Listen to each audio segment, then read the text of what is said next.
সরকারি কর্মকর্তা দিয়ে আপনি কোনো সমস্যার সমাধান হবে না। সাংঘর্ষিক রাজনীতি যেটা শেখ হাসিনার সময় দেশকে নিয়ে গেছে, সেদিকে দেশ যাতে না যায়, এটা হচ্ছে বিএনপির মূল চিন্তা। প্রত্যেকটা রাজনৈতিক দলের অধিকার আছে তাদের নিজস্ব চিন্তা ভাবনা করার, আর যেখানে ঐক্যমতের প্রকৃত সিদ্ধান্ত হবে না, সেটা আপনাকে জনগণের কাছে নিয়ে যেতে হবে আগামী নির্বাচনে।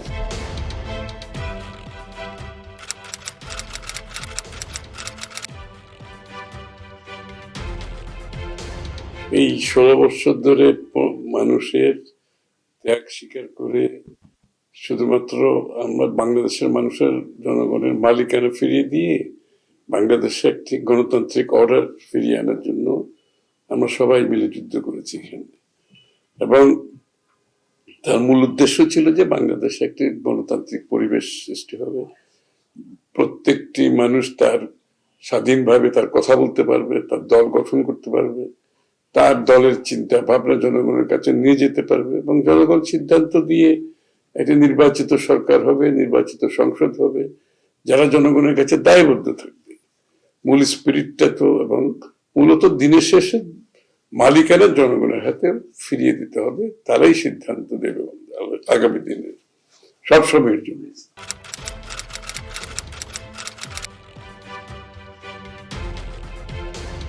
একটি দল গঠন হয়েছে, ছাত্রদের আরো দুটি দল আগে গঠন হয়েছে, আরো হয়তো গঠন হতেও পারে, আরো অন্য দলও আসতে পারে, সেটা কোনো সমস্যা তো নেই, এটা তো আমরা স্বাগত। এই উন্মুক্ত অঙ্গনের জন্যই তো আমরা যুদ্ধ করেছি সবাই মিলে, তাই না? তো তাদের যদি চিন্তা ভাবনা যেটাই থাকুক, আমি স্পেসিফিক্যালি না বলে বলছি, তো তাদের যদি থাকে সেটা অবশ্যই তারা জনগণের কাছে নিয়ে যেতে পারবে, খুব সমস্যা তো নাই। এবং এগুলো বাস্তবায়নের একমাত্র পথ হচ্ছে জনগণের ম্যান্ডেট নিয়ে আপনি সংসদে পাশ করা ছাড়া তার কোনো পথ নাই, পথ একটাই। যেমন আমারও তো অনেক চিন্তা ভাবনা আছে, আমার দলের আছে, অন্যান্য দলের আছে, অন্যান্য গোষ্ঠীর আছে, এবং থাকাটাই স্বাভাবিক। এবং আমরা থাকাটাকে আমরা সহনশীলতার সাথে দেখতে হবে। আমি ভিন্ন মত হলেও তো সেটাকে রেসপেক্ট করতে হবে, সম্মান জানাতে হবে। এইটাই এই সংস্কৃতি বাংলাদেশে আমাদেরকে আনতে হবে। এই সংস্কৃতি না আনলে তাহলে গণতান্ত্রিক যে আমাদের আকাঙ্ক্ষা সেটা পূরণ করেন, তাদের যে আকাঙ্ক্ষা আছে সেটার প্রতি আমাদের সম্মান থাকবে, সেটা জনগণের কাছে তারা নিশ্চয় নিয়ে যাবে আগামী নির্বাচনে। নিয়ে গিয়ে সেটা জনগণের ম্যান্ডেট যদি থাকে তাদেরটা বাস্তবায়ন করতে পারে, অসুবিধা কি আছে? আমরা যেরকম আমাদের 31 দফা, আমরা যেভাবে আমাদের 31 দফা নিয়ে জনগণের কাছে যাবো, তো আমি চাইলে তো কালকে 31 দফা পূরণ করে আমার তো কোনো অধিকার নেই, এটা জনগণের অধিকার। তারা আগামী নির্বাচন আমাকে এই রায় দিলে আমি বাস্তবায়ন করব।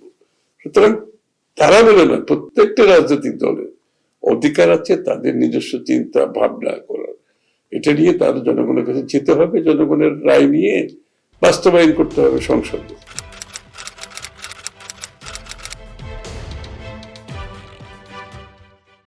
আপনি যে কোনো জিনিস, আপনি বর্তমান পরিস্থিতি থেকে যদি কোনো পরিবর্তন চান বর্তমান অবস্থান থেকে, সেটা তো আপনাকে দুইটা বিষয়, একটা হচ্ছে ঐক্যমতের পরিপ্রেক্ষিতে করতে হবে, অথবা জনগণের কাছে যেতে হবে।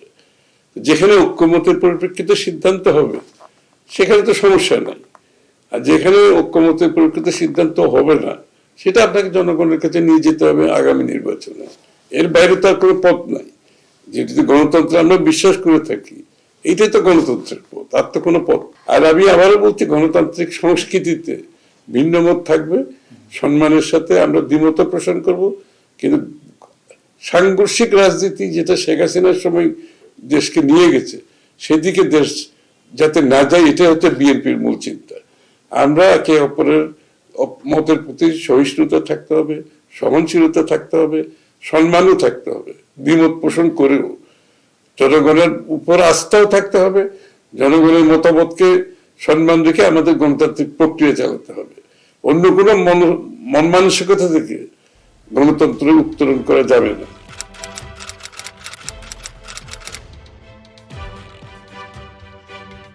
গণতান্ত্রিক অর্ডারের জন্য আমরা ত্যাগ করেছি 15-16 বছর, অর্থাৎ মালিকানা ফিরিয়ে দেওয়া জনগণের, তাদের নির্বাচিত সরকার এবং তাদের কাছে জবাবদিহি দায়বদ্ধ সরকার। প্রতিটি দিন আমরা অতিক্রম করছি এখন ওইটা ছাড়া, এবং ওইটা ছাড়া যত প্রতিটি দিন যাচ্ছে দেশ অত বেশি ক্ষতিগ্রস্ত হচ্ছে। যত তাড়াতাড়ি আমরা সেখান থেকে বেরিয়ে আমরা নির্বাচিত সরকারের হাতে একটি দায়বদ্ধ জবাবদিহি সরকারের হাতে দিতে পারবো, গণতান্ত্রিক অর্ডার তত তাড়াতাড়ি ফিরে আসবে।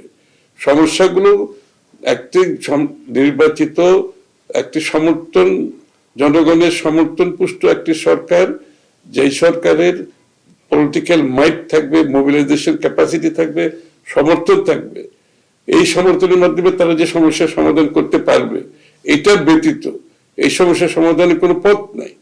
খালি সরকারি কর্মকর্তা দিয়ে আপনি কোনো সমস্যার সমাধান হবে না। জনগণের সমর্থন পুষ্ট একটি সরকারের প্রয়োজন, এটাই গণতন্ত্র। সুতরাং যত তাড়াতাড়ি অনতি বিলম্বে সেটা করা যায়, অনতি বিলম্বে সেটি দেশের জন্য ভালো। কোনো সমস্যা তো না, আমরা বলেছি যেখানে জাতীয় ঐক্যমতের পরিপ্রেক্ষিতে যেই সমস্যাগুলো ঐক্যমতের পরিপ্রেক্ষিতে সেগুলো করা যেতেই পারে, এবং এটা খুব সহজে করা যেতে পারে, এটার জন্য সময়ের প্রয়োজন নাই। আর যেগুলো সমস্যা যেখানে ঐক্যমত হবে না, সেটা আপনি জনগণের কাছে, প্রত্যেকটি দলের অধিকার আছে, নিয়ে যাবে জনগণের কাছে, সমস্যা নেই। আগামী সংসদে সবকিছু সংসদে পেশ করা হবে, আলোচনা করা হবে, বিতর্ক হবে, পাশ হবে, যেটা জনগণের প্রতিনিধিরা যেটা সিদ্ধান্ত নেবে।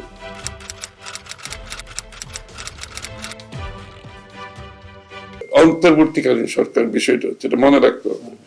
তাদের দায়িত্ব হচ্ছে যে স্বৈরাচার পালিয়ে যাওয়ার পরে যে একটা গ্যাপ সৃষ্টি হচ্ছে, এটাতে অন্তর্বর্তীকালীন সময়ে তারা আগামী যাতে গণতান্ত্রিক অর্ডার ফিরে আনতে পারে, সেটার জন্য আগামী নির্বাচনে নির্বাচিত সরকারের কাছে দায়িত্ব শান্তিপূর্ণভাবে হস্তান্তর করবে, এবং সেটা তারা নিরপেক্ষভাবে এই কাজটা করবে। সুতরাং এই জায়গাটায় যদি কোনো প্রশ্ন ওঠে, সেটা হবে দুঃখজনক, এবং সেই আস্থা যদি ভেঙে যায়, সেটা হবে দুঃখজনক, সেটা কেউ চায় না। এবং এই জন্য আমরা সরকারকে সমর্থন করে যাচ্ছি। আমরা আশা করব তারা সেই আস্থা হারাবে না। সেই আস্থা হারালে জাতির জন্য দুর্ভাগ্যজনক আরেকটি অবস্থার সৃষ্টি হবে। কারণ শেখ হাসিনা তো আস্থা হারানোর কারণে জনগণ থেকে বিচ্ছিন্ন হয়ে আস্থা হারিয়ে তো দেশটাকে আজকে এই জায়গায় আসছে। আমরা সেই আস্থা হারানোর জায়গাটা আবার ফিরে যেতে চাই না।